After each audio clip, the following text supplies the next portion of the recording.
Allegations of serious misconduct by the IDF during Operation Cast Lead in Gaza continue to tarnish the Army's reputation, but now other voices are emerging which paint a very different picture of Israeli soldiers' behavior during the fighting.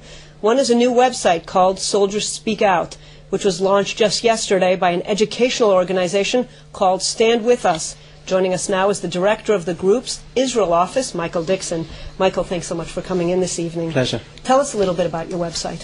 So StandWithUs set up this website in order to give voice to many of the hundreds of thousands of IDF soldiers that know they've not been represented by the international press they've been given over the last week.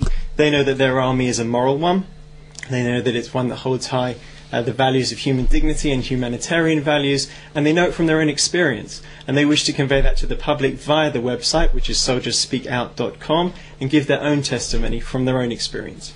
Now, one of the testimonies on your website is from an IDF soldier who served as a medic in Gaza during Operation Cast Lead, and he talks about his unit assisting a Palestinian woman who was pregnant and beginning to go into labor. Let's listen to what he had to say. I guess for obvious reasons, she asked me. She didn't want to give birth there, and she was hoping to get to a Palestinian hospital. So what we did is that we evacuated our force really fast out of there, and we actually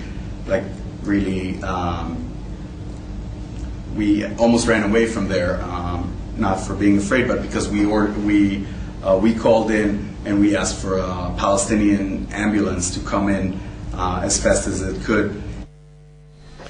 But Michael, there still are some very serious allegations of wartime misconduct, are there not? Well, we've seen allegations emerge in the press, and a lot of those have appeared in the last week, and they appear to be a lot of them based on hearsay. But the Israel Defense Forces says they're investigating, so let's wait and see the results of those investigations.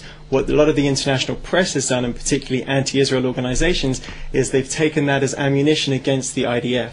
You saw just then one of our soldiers speaking about how he helped a pregnant woman just now in Operation Cast Lead, the campaign against Hamas in Gaza.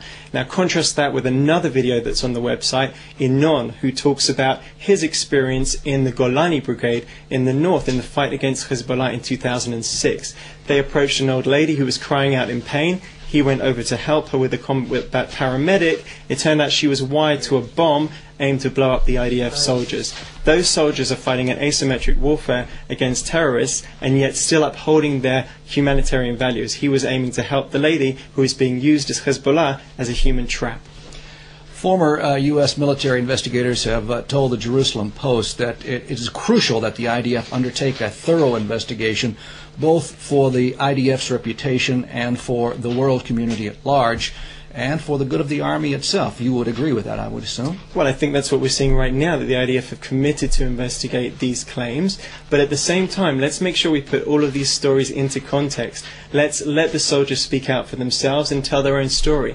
And that's the point behind this website, putting these soldiers' stories into context and allowing people's personal experiences to be shared with the world. This negative publicity began, if I'm correct, by really a disgruntled former soldier who had problems of his own when he was in the IDF. He wound up disobeying orders. He was thrown in the brig.